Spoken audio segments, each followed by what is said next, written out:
Доброе утро, друзья! Это «Утро Якутии» на канале Якутия-24. С вами Вероника Токтосова, и в этом эфире, как всегда, пролистаем календарь истории, разбудим тело утренней зарядкой, сделаем самые лучшие упражнения, чтобы проснуться в хорошем настроении. Завтрак в хорошей компании, с кем узнаете чуть позже. Познакомимся с книгой Виктора Астафьева «Последний поклон». И, конечно, проведем активный отдых на воде. Сюжет о соборнике «Как покорять реки Якутии». Попутешествуем в прошлое, тайны кинопленки «Комсомольский на Амуре» и музей хлебопашества в Амге. Все это у нас в эфире, поэтому не переключайтесь, оставайтесь с нами, и мы обязательно подарим вам доброе утро и хорошее настроение. Ну и начнем мы, конечно, сегодня вторник, а значит снова игра от сети магазинов «Оптика», «Оптика ЕКТ». Дарим сертификат и спрей для очистки линз. Условия участия прежние: быть подписанным на наш телеграм-канал «Утро Якутии» и на группу в Максе. Написать комментарий с ответом на вопрос. Ответы принимаются и в Телеграме, и в Максе. Вопросы для этой игры только для самых внимательных зрителей. Кто будет смотреть наш эфир с самого утра, тот точно узнает ответ. Вопрос такой: как зовут первого гостя, который появится в сегодняшнем эфире? Также напоминаю, что количество ответов не ограничено, поэтому чем больше вы напишите правильных ответов, тем выше ваши шансы на победу. Как выберем победителя? Сегодня вечером в наших соцсетях генератор случайных чисел выберет одного счастливчика среди подписанных участников, которые правильно ответили на вопрос. Всем желаем удачи, смотрите, пишите ответы и забирайте призы. Всем доброго утра, ну а прямо сейчас, конечно, сразу о погоде, чтобы знать, что же одеть сегодня. Итак, в центральных районах сегодня 14-24 выше 0, в заречной группе 14-26 со знаком плюс.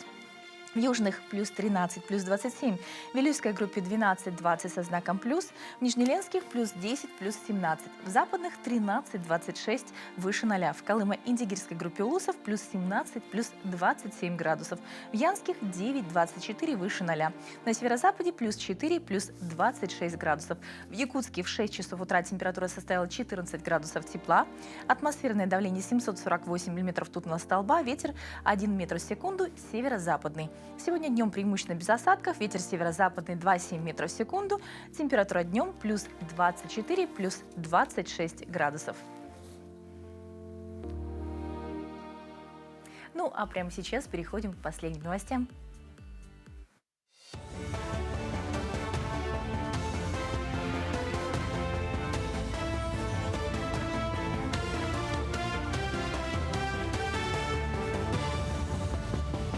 Доброе утро, Якутия. Далее блок новостей. Дмитрий Садовников, новый мэр Якутска. Напомним, что с прошлого года главу столицы выбирает городская дума. После работы конкурсной комиссии депутатам представили двух претендентов: самого Садовникова и Владислава Сазонова. Кандидатуру бывшего вице-премьера правительства поддержало большинство, 23 из 25 присутствовавших. Также на сессии депутаты приняли отставку Евгения Григорьева. Он написал заявление по собственному желанию еще на прошлой неделе. Глава республики Арсений Николаев поблагодарил Григорьева за работу и пожелал успехов новоизбранному мэру. Спасибо депутатскому корпусу за доверие, Арсению Сергеевичу за поддержку и доверие. Конечно, волнительный день. Я, по сути, возвращаюсь в родную, можно сказать, гавань, откуда я начал свою трудовую деятельность в столице республики. В команде я 3 мэров набрал, считаю, большой опыт работы. Ну и, конечно, этот опыт помог мне в работе правительства республики на должности министра ЖКХ, дальше на должности первого заместителя председателя правительства. Уверен, этот опыт мне поможет и в дальнейшей работе. Теплоэнергосервис объяснил жителям Якутии правомерность отчислений за отопление в летний период. Согласно разъяснению компании, оплата тепла летом не является ошибкой, обусловлена распределением общей стоимости услуги на 12 месяцев. Такая система позволяет снизить финансовую нагрузку на потребителей в зимние пики и обеспечить стабильность семейного бюджета. Также в ведомстве напомнили, что в этом году летнего повышения тарифов не будет. Индексация перенесена на октябрь. Правительство России утвердило план по совершенствованию выездной медицинской помощи для детей и женщин в рамках стратегии развития здравоохранения до 2030 года. Реализацией проекта займутся Минздрав и региональные власти. План предусматривает создание современной инфраструктуры в детских поликлиниках и развитие мобильных форм работы врачей для повышения доступности медицины. Первые результаты выполнения программы будут представлены в следующем году, после чего отчетность станет ежегодной. Эксперты сервиса «Авито Подработка» зафиксировали значительный рост интереса к трудоустройству пенсионеров, особенно в сферах телекоммуникаций, промышленного строительства и организации мероприятий. Бизнес стал активнее привлекать пожилых людей на работу в общепит и на склады, и расширяя возрастные рамки из-за дефицита кадров. Наибольший спрос на труд пенсионеров наблюдается на Дальнем Востоке, в Магаданской, Амурской областях и Камчатском крае. По мнению экспертов, такая трансформация рынка труда обусловлена внедрением новых технологий и рекордной потребностью в исполнителях в сфере услуг и туризма. В Якутии продолжается работа по организации летней занятости подростков. С начала года временное трудоустройство через региональную службу занятости получили 632 несовершеннолетних. При этом основная часть, 593 школьника, приступила к работе в период летних каникул с 1 июня по 15 июля. Обеспечение занятости подростков летом остается одним из приоритетных направлений государственной политики республики. Эта работа реализуется в рамках национального проекта «Кадры» и предоставляет школьникам возможность получить первый трудовой опыт, приобрести полезные навыки и провести каникулы с пользой. В первую очередь профориентация, во вторую очередь это, конечно же, их повышение их ответственности, самодисциплины, ну и, конечно, зарабатывание своих первых денег. Выбирают наши дети разные направления. Они могут быть делопроизводителями, могут быть помощниками специалистов. Очень многие работают на благоустройство разных населенных пунктов. И здесь надо сказать, что мы ведем большую межведомственную работу с администрациями муниципальных районов. Думаю, что эта работа дальше тоже будет выстраиваться все лучше и лучше. Это были все новости этого утра. До встречи в дальнейших эфирах. Друзья, сейчас время нашей постоянной рубрики «Листаем календарь истории». Сегодня 21 июля. В этот день сошлись столько судеб и событий, что просто голова идет кругом. Начнем с забавного факта. Сегодня в мире отмечают Международный день вредной еды. Так что если вы сегодня планируете съесть гамбургер или картошку фри, делайте это без чувства вины, раз уж сам календарь разрешает. А чем еще знаменательна сегодняшняя дата, узнаем прямо сейчас. По народному календарю Прокопий Жнец. На Прокопия было принято произносить различные заговоры. Люди верили, что в этот день на полях появляется камаха. Так называли червеца, насекомое вредителя. Говорили, что она свивается в клубок, который катается по земле. Если такой клубок попадется человеку под ноги, это предвещает ему благополучие на целый год. Поэтому на Прокопия многие специально выходили в поле поискать камаху. Этот день в истории. 1613. В России венчался на царство родоначальник династии Романовых Михаил Федорович. 1711. Петр I в ходе Прудского похода в европейские владения Турции оказался в окружении. 1774. Россия и Турция заключили Кючук-Кайнарджийский мирный договор. 1804 в России принят первый цензурный устав, а в 1969 году в этот день человек впервые ступил на поверхность Луны.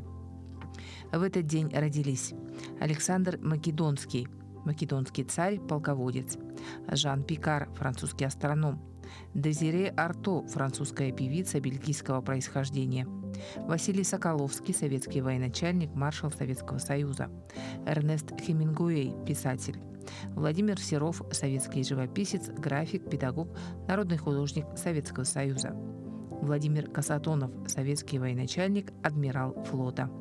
Именины сегодня отмечают Александр, Дмитрий, Николай и Федор. Если вы мечтаете, что и ваше имя войдет в историю, то, возможно, это ваш шанс сделать первый шаг. Министерство молодежи Якутии объявляет о начале 7-го всероссийского конкурса «Молодые стратегии России». Прием заявок открыт до 20 сентября 2026 года. Участник может выбрать одну из 3 форм работы – презентация до 18 слайдов, видеоролик до 5 минут или текстовое описание до 10 страниц. Победители получат дипломы 3 степеней и ценные призы. Участники от 14 до 17 лет, занявшие первые места, также получат путевки в Международный детский центр «Артек». Для наставников-финалистов предусмотрены благодарность научного руководителя проекта и удостоверение о повышении квалификации. Подробнее положение о конкурсе и контакты для регистрации опубликованы на странице Госпаблика Министерства молодежи Якутии. Подпишитесь, чтобы следить за новостями и, конечно, участвовать в таких проектах. Ну, друзья, хочу сказать, что лето в Якутии, оно как короткая вспышка света. Нужно успеть впитать каждый теплый день, каждое солнечное утро. Посмотрите за окно, солнце поднимается уже высоко, воздух чистый, а белые ночи дарят нам столько энергии, что грех не использовать ее с умом. Подтянемся, разбудим мышцы, насытим кровь кислородом. Все это очень просто. Повторяйте за нашим инструктором. Готовы? Начинаем зарядку. Доброе утро! Мы уже по вам соскучились и подготовили сегодня для вас абсолютно новую тренировку. Начинаем! Поехали! Разогрев. Дышим, дышим. Еще. Продолжаем. Хороший темп. Удерживаем его на протяжении всей тренировки. Выдох, выдох. Еще. 3, 2, 1. Стоп. И наклон. 1, 2, 3. Меняем. 1, 2, 3. Меняем. 1, 2, 3. Меняем. 1, 2, 3. Хорошо. Толчок бедра. 3, 2, 1. Еще. 3, 2, 1. Крайний. 3, 2, 1. Мельница. 2, 2, 2, 2, 2, 2, 2, 2. 1, 1, 1, 1, 1, 1. И снова 2, 2, 2, 2, 2, 2, 2, 2. 1, 1, 1, 1, 1, 1. И снова 2, 2, 2, 2, 2, 2, 2, 2. 1, 1, 1, 1, 1, 1, 1. Закончили. Растем. Развернули носочки, уходим на полупальцы и приседаем. 1, 2, 3, 4, 5, 6, 7, 8, 9, 10, 1, 2, 3, 4, 5, 6, 7, 8, 9. Закончили. Собрали ножки. И переходим на коврик. Будем прорабатывать мышцы брюшного пресса. Через колено перекат. Уходим вниз, позвонок за позвонком. Отстраиваем бедро. Уводим руки за голову и на скручивание 20 раз. И 20, 19, 18, 17, 16, 15, 14, 13, 12, 11, 10, 9, 8, 7, 6, 5, 4, 3, 2, 1. Прижали бедра к животу. 3, 2, 1. Далее вытянули левую ногу, увели вниз, правую притягиваем к животику, плечевой пояс оторвали, протяжка. 3, 2, 1. Меняем ногу. 3, 2, 1. Хорошо, смена. 3, 2, 1. Меняем. 3, 2, 1. Согнули колени. Выросли. Наша тренировка вас взбодрила. Мы ждем вас в следующий раз. А сегодня мы желаем отличного и продуктивного дня. Спасибо нашей Александре. Ну что, размялись, разогнали кровь, проснулись окончательно. Отлично. Теперь, когда тело готово к подвигам, самое время подумать о том, чем можно позавтракать. Мне это удалось сделать рано утром в отличной компании, получив рекомендации, каким должен быть правильный и полезный завтрак. Подробнее смотрим прямо сейчас. Всем доброго утра, хорошего настроения. Я сегодня решила позавтракать не дома, а в ресторане, притом с самым, наверное, удивительным видом на город и поэтическим названием «Седьмое небо». Притом не одна, а с замечательной гостьей. Какой, узнаете прямо сейчас. Ну а прямо сейчас мы узнаем, с кем же я позавтракаю. Доброе утро. Доброе утро. Марина, очень рада вас видеть. Взаимно. Это Марина Ломоносова, невролог, нутрициолог. И сейчас нам расскажут все секреты правильного завтрака. Обязательно. Ну, конечно, хочется сразу задать вопрос. Вот такая быстротечность жизни, современные люди все чаще завтракают, обедают, иногда даже ужинают именно в общепите, да? Как вы к этому относитесь и насколько это отражается на здоровье? Ну, вообще, честно, вот лично я, да, на самом деле не так часто завтракаю в ресторане, в кафе и так далее. Но приходится иногда, либо это встреча с подругой, либо такая встреча, деловые встречи, да. Но в целом на сегодняшний день, учитывая наш ритм жизни, да, учитывая, что все мобильные стали, да, иногда просто некогда приготовить, а сбалансированный завтрак требует времени, да, определенного подхода. Поэтому, в принципе, имеет место быть. Я очень положительно к этому отношусь, если как бы мы можем себе это позволить, да, то есть у нас есть на это время, плюс еще в чем, на сегодняшний день очень много предложений в каждом ресторане практически, да, в каждом кафе есть сбалансированное меню, да.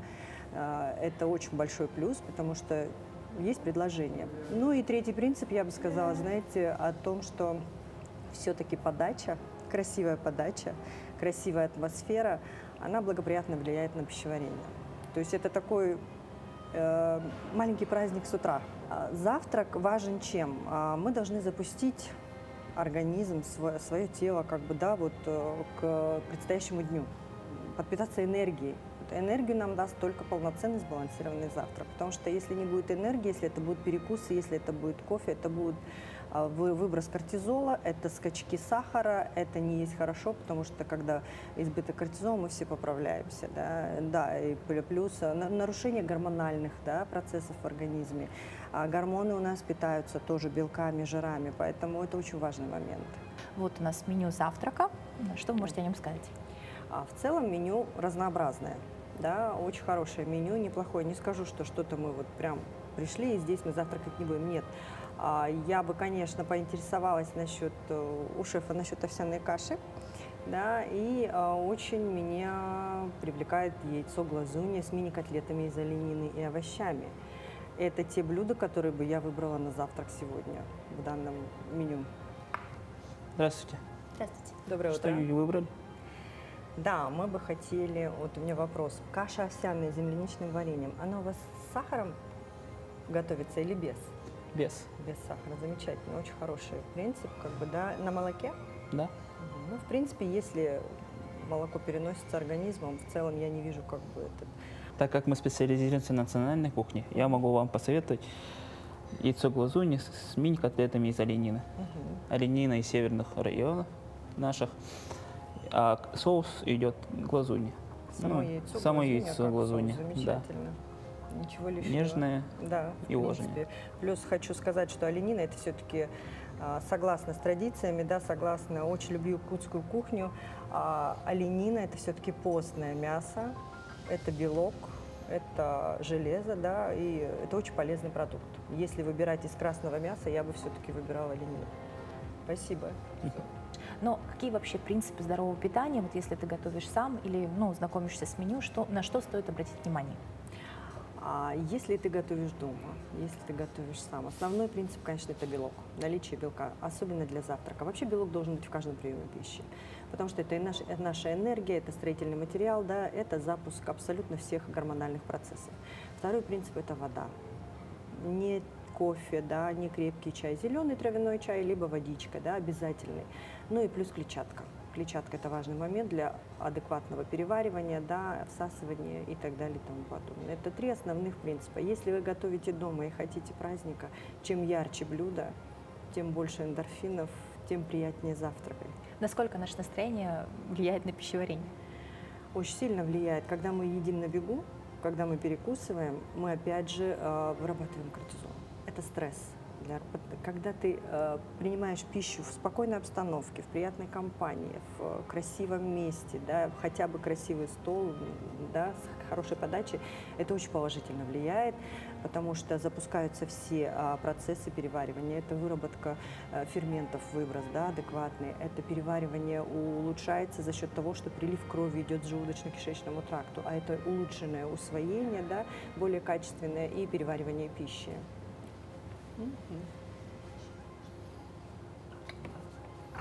Красота. Спасибо. Спасибо большое. Приятно. Спасибо большое. Благодарю. Ну, такая красивая у нас каша. Да, я так полагаю, что это веточка мяты, которая тоже благоприятно будет влиять на наше переваривание. Очень хороший сюрприз Можно такой. крупным планом Да. показать, да? Но варенье прям земляничное. Скажите, а что из крупы, кроме овсяной каши, которая замечательная, вы можете посоветовать нам на завтрак? Я бы порекомендовала заменить легкие крупы, да, такие как манная крупа. Вот если мы с утра завтракаем кашей, это здорово и очень хорошо, что это ягода вместо сахара, да, потому что тут в меру сладости, и это антиоксиданты и витамины. А овсянка – это клетчатка. И из круп хорошо, если это рис не шлифованный, бурый, если любите рис, да, хорошо, если это булгур, киноа и плюс бобовые.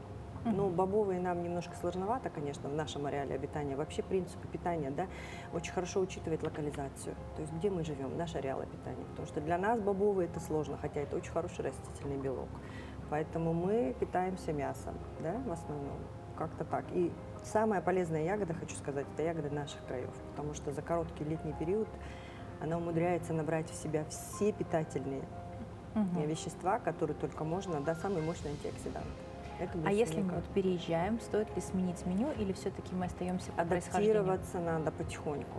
Очень быстро не получится, потому что надо понимать то, что наше пищеварение, привыкшее к определенным, да, стандартам, к определенным этим, должно потихонечку перестраиваться. Спасибо большое. Ну, выглядит все опять очень по-летнему. Да. Да, такое зеленое, красное, красиво. А что скажете по содержанию? По содержанию, что скажу? Яйцо, да, в целом. Белок – это самый легко усвояемый белок. Белок яйца, да, поэтому на завтрак 2 яйца очень здорово. Плюс желток, все его боятся не стоит, потому что это все-таки витамины А, Д, Е, это лецитин, да, это польза только на переваривание, ну не переборщить, да. Плюс белок у нас в постном мясе оленины. И обязательная клетчатка. Да, здесь немного клетчатки, но тем не менее, это огурцы – это вода и клетчатка, да, это полезно. И помидорки, да, тоже как бы это обязательный момент в каждый прием пищи.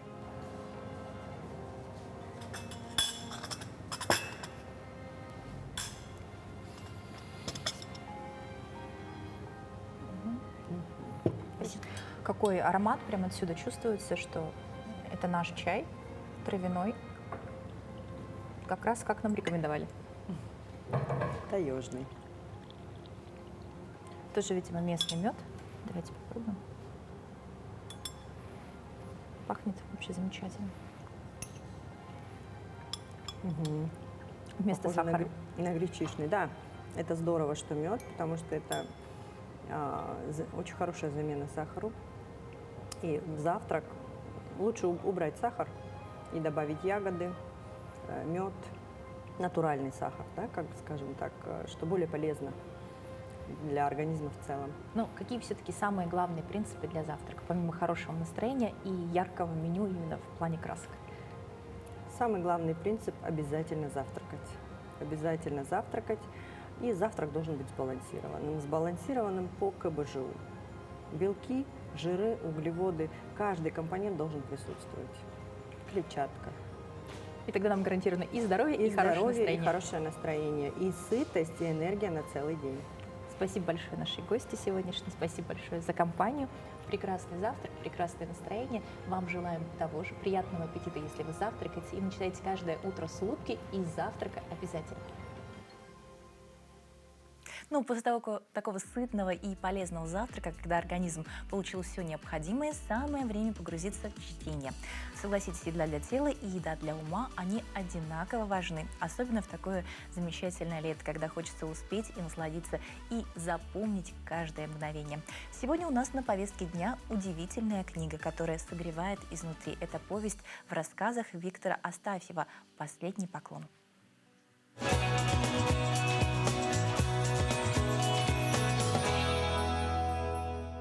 Летом всегда хочется прочитать умиротворяющее, что-то очень легкое.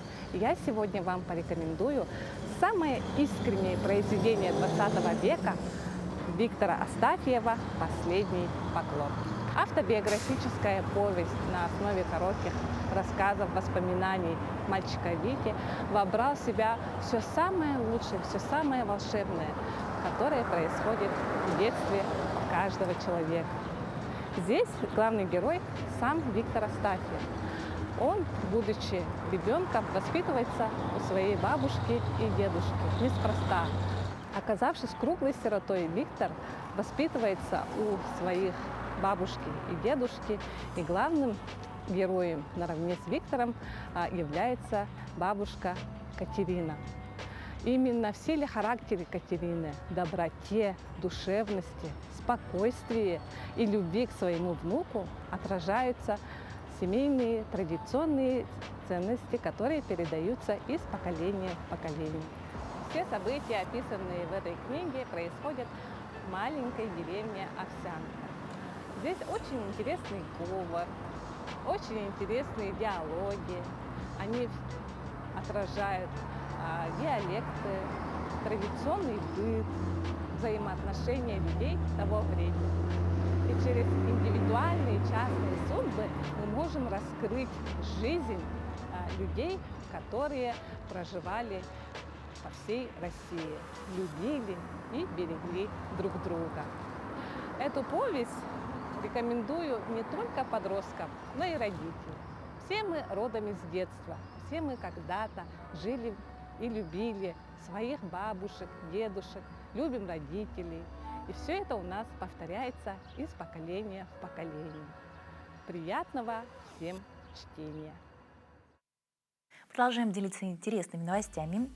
Янтарный комбинат Ростеха к 80-летию Калининградской области создал самый большой в истории трофей из солнечного камня весом 32,9 килограмма. На кадрах все стадии производства Кубка победителей от обработки сырья до готового изделия. Специалист добавила, что над изделием работали 10 сотрудников предприятия в течение 4 месяцев.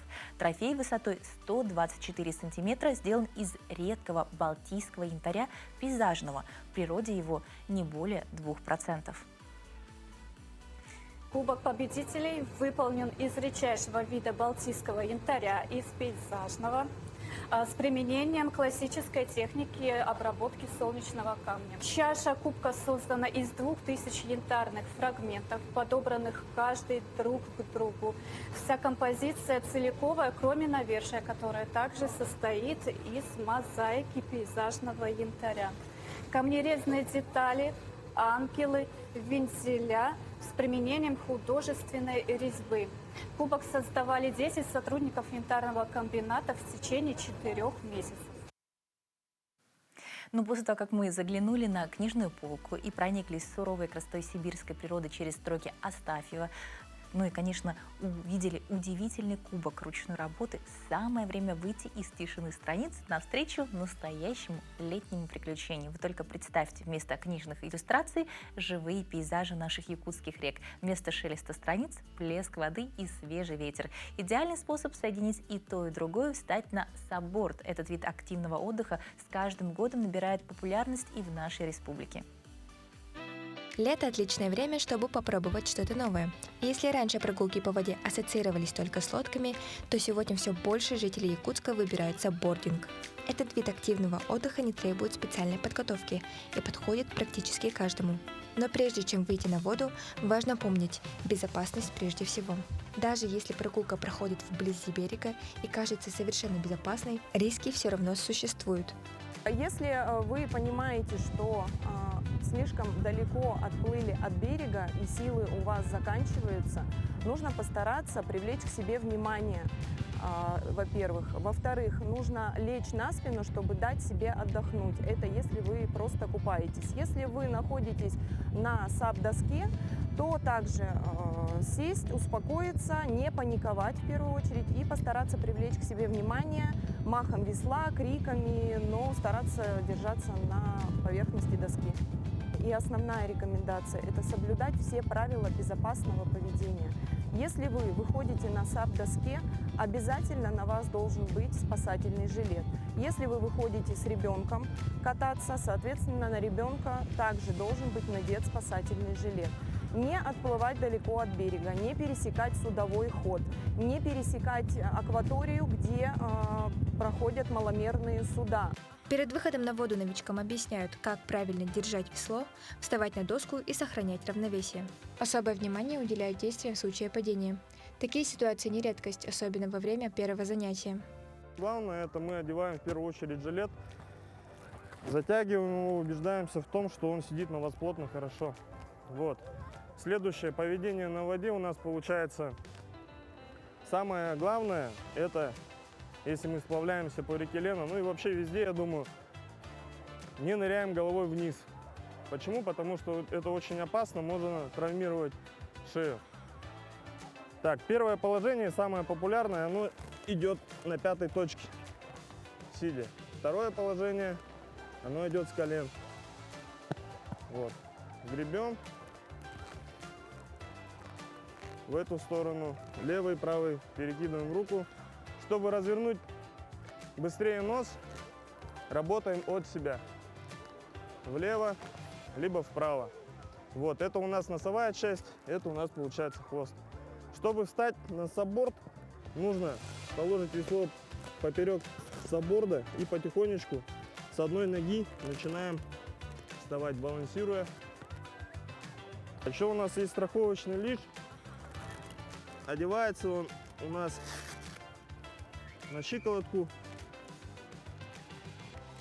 Он создан для того, чтобы вдруг, если вы упали, допустим, по течению, чтобы он от вас далеко не уплыл. Либо вы можете с ним спокойно плавать, не боясь, что сап от вас далеко уплывет. Если в случае упали, не нужно паниковать. Если вы упали с веслом, найдите в первую очередь весло и потихоньку уже подплывайте к сабборду. Страховочный лиш вам в этом поможет. Допустим, если вы падаете с сабборда с положения сидя, если вдруг так получилось, не нужно его хватать, лучше спокойно упасть и, так сказать, чтобы он не перевернулся вслед за вами. Но вообще его очень сложно перевернуть на самом деле. После инструктажа остается только применить советы на практике. Для одних саббординг становится спокойной прогулкой, а для других – полноценной тренировкой, которая развивает чувство равновесия и укрепляет мышцы. Главное не забывать, что любой отдых на воде требует внимательности и ответственности. Тогда яркие эмоции и красивые виды останутся единственными воспоминаниями о таком путешествии. Велена Васильева, Владимир Павлов, Якутск. У нас такое сегодня насыщенное утро. Мы с вами размялись, вкусно позавтракали, открыли для себя новые книги и даже покорили водные просторы на сабборде. Кажется, пришло время для самого уютного и волшебного летнего вечера. Представьте, теплый воздух, звездное небо, легкий гул старого проектора и мерцание пленки на большом экране. Именно такая атмосфера царит сейчас в Комсомольске-на-Амуре, где энтузиасты из клуба «Киноклуб» открыли летний сезон показов под открытым небом. Итальянский платтер и советская киноустановка КН-20. Идеальная пара, позволяющая прогнать всю пленку за раз. Раньше использовали 2 проектора. Второй включали после окончания катушки на первом. Все изменилось с появлением устройства для подачи пленки. Здесь идут 2 диска. Один сматывающий, другой разматывающий. И необходимость использования катушек, она исчезла. То есть у нас сейчас весь фильм, он сразу идет на одной смотке. Самое главное – правильно зарядить кинопроектор. Для этого создается 5 метров заправочного отреза пленки. Его прикрепляют к фильму с помощью скотча и специального пресса.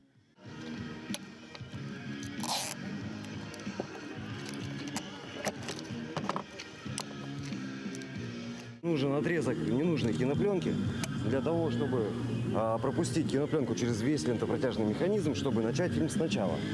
То есть там не с первых 30 секунд, да, показа, а именно сначала. На первом сеансе по традиции показывают советские мультики. На пленке длиной в 2 километра уместилось почти 1,5 часа классики. Хоккеисты, карусель и попугай Кеша. Она нравится комсомольчанам всех возрастов. С добрым утром, дорогие телезрители. Ну, мне не разрешали почти ничего смотреть из современного. Мне всегда показывали очень много детских советских мультиков, и я почти все наизусть знаю. Мне до сих пор нравится. Мы с папой пересматриваем часто. Понятно, все персонажи были. Мы вот уж тут посмотрели ворона, значит, она ворона. Вот попугай, вот он и есть попугай. Вот это нам очень нравится. А сейчас вот внуки смотрят. Там то ли люди, то полно. ли звери. Да, непонятно кто, конечно. Да. Добрые они очень и учат обязательно чему-то. Первый показ был признан состоявшимся. Его посетило более 90 человек. Если позволит погода, киноклуб проработает до конца сентября. Степан Труш, Руслан Богуславский, телеканал «Губерния». Ну что, друзья, после нашего путешествия в мир кино и кинопленки давайте ненадолго задержимся в прошлом. Ну, на этот раз в прошлом нашей родной Якутии. Мы с вами уже говорили о том, как важно успеть насладиться летом, как много вокруг вкусной и полезной еды. А задумывались ли вы, с чего вообще началась эта история? История того, что у нас на столе появляется хлеб. Ведь Якутия – это не только вечная мерзлота и суровый климат. Это еще и земледельческий край с богатейшей историей. И сегодня мы отправимся в Амгинский улус, в село Покровка, где находится Новопокровский музей хлебопашества. Это место – настоящая машина времени. В середине XIX века на берегу реки Амги появилось небольшое поселение, которому суждено было стать одним из сельскохозяйственных центров Якутии. Это была Новопокровка, будущая Покровка, основанная старообрядцами и ставшая важным пунктом на Янском тракте. Музей хлебопашества в Покровке не просто коллекция старинных вещей, а настоящая энциклопедия освоения земли в условиях Крайнего Севера. Здесь можно проследить, как развивалось земледелие в Амгинском районе, от первых посевов переселенцев до трудовых рекордов советского времени. В экспозиции редкие документы, фотографии, орудия труда разных эпох и истории людей, чьи имена навсегда связаны с амгинским хлебом. Наш Амгинский улус, село Покровка, славится хлебопашеством. С давних времен тут занимались земледелием, приезжали с семьями и осваивали амгинскую землю. Так, в 1930 году был создан самый старый зерноводческий совхоз Амгинский, который до сих пор функционирует, работает. Да? И вот наш земляк, первый практик, селекционер Амгинского улуса Кривошеин Федор Васильевич. Он каждую зиму отбирал сорт кубанка и сеял в специальном отведенном месте. И вывел зимостойкий сорт пшеницы «Победа» в 1941 году. В советское время сорт «Победа» в республике занимала 27% посева от всей пшеницы, а в Амгинском улусе 67%. Сейчас в данное время, к сожалению, уже не садят. В истории гражданской войны на Дальнем Востоке немало малоизвестных страниц, и одна из них – это оборона Абаги в 1927 году. Небольшой отряд защитников, состоявший в основном из комсомольцев и пионеров, выдержал атаку значительно превосходящих сил противника.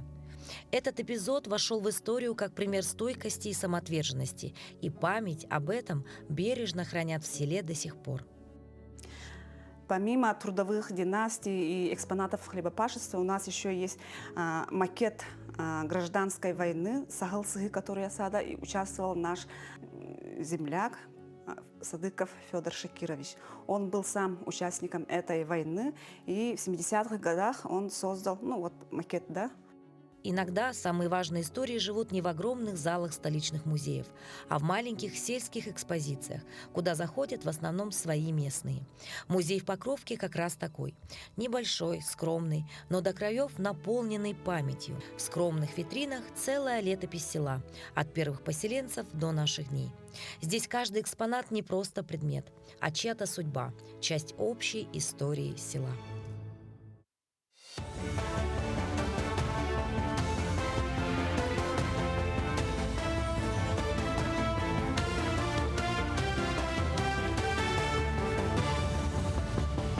Доброе утро, Якутия. Далее блок новостей.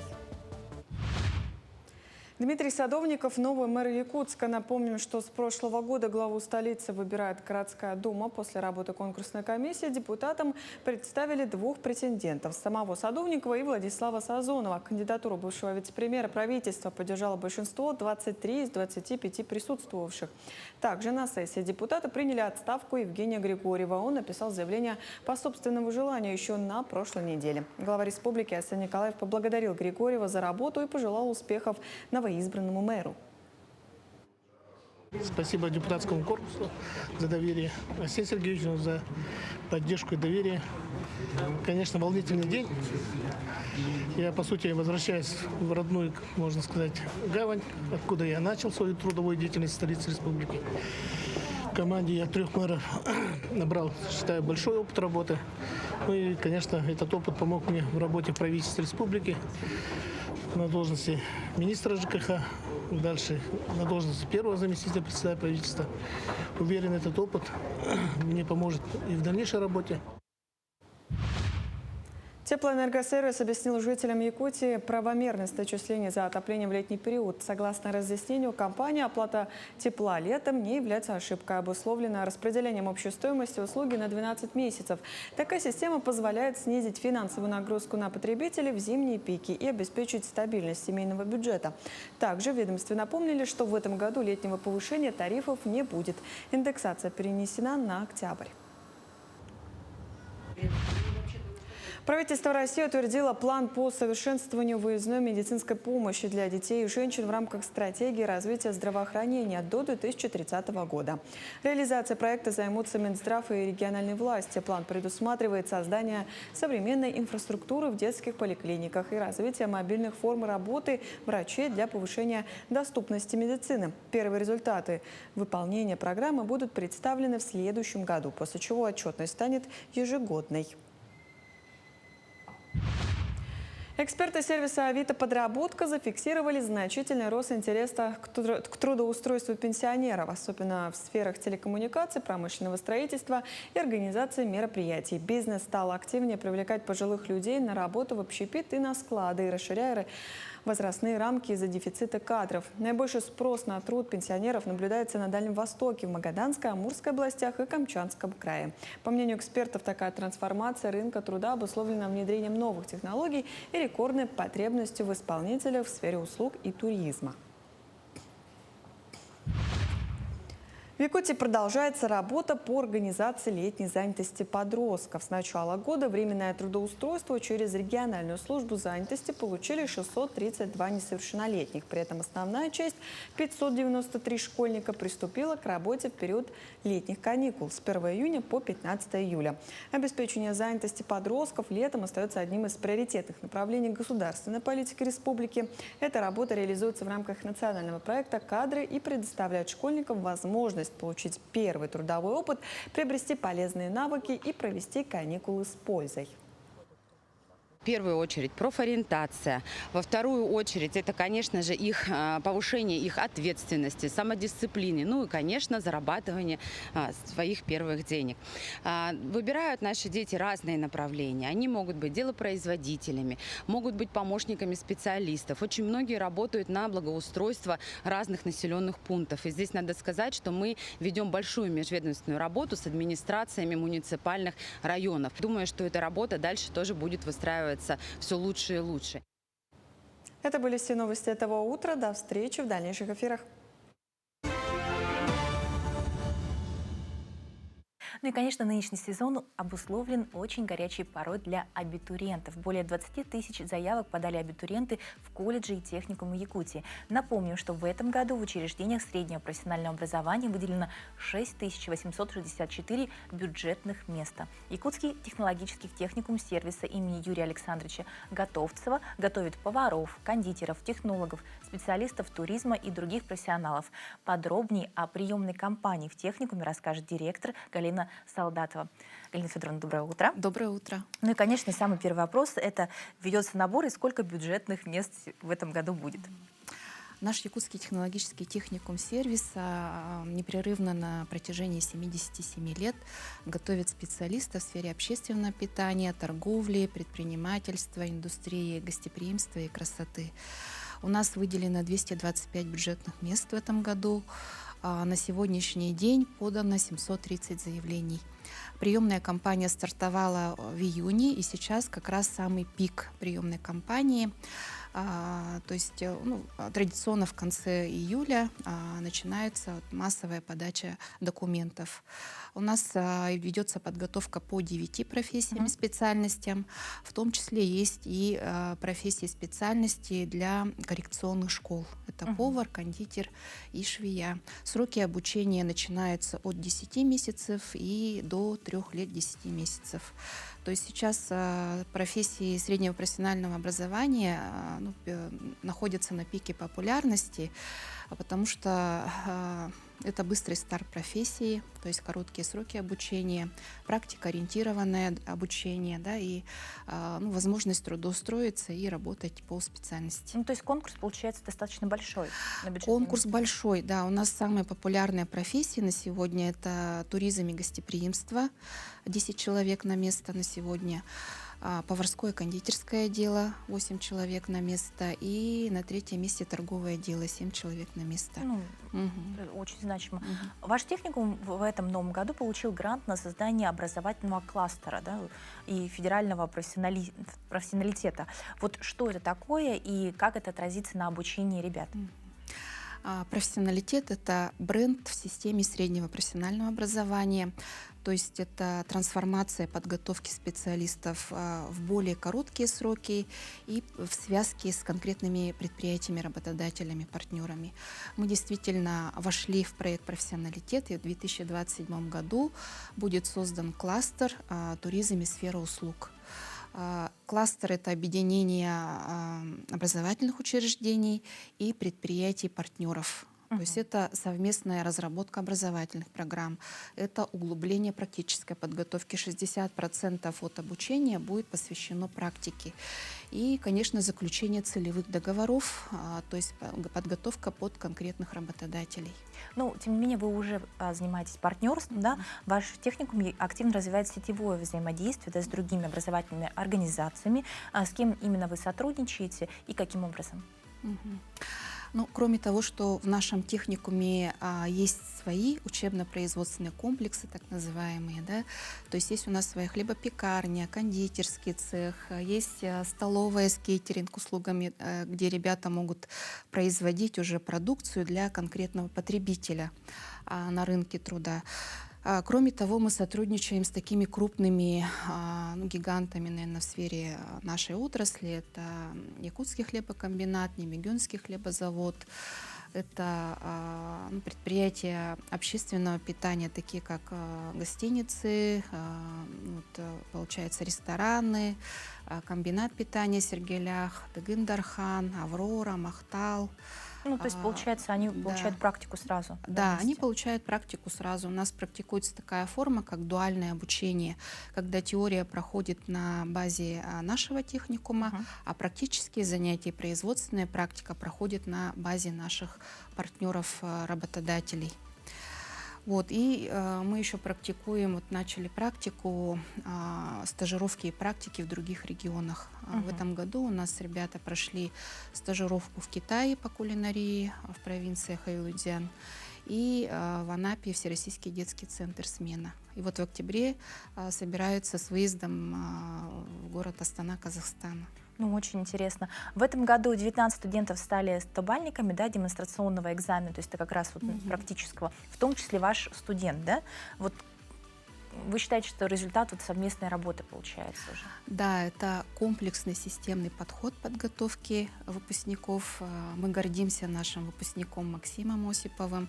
Это действительно такая разносторонняя личность. Он и активист, и творческий человек, и завершил обучение с дипломом с отличием, полностью все оценки отлично в дипломе.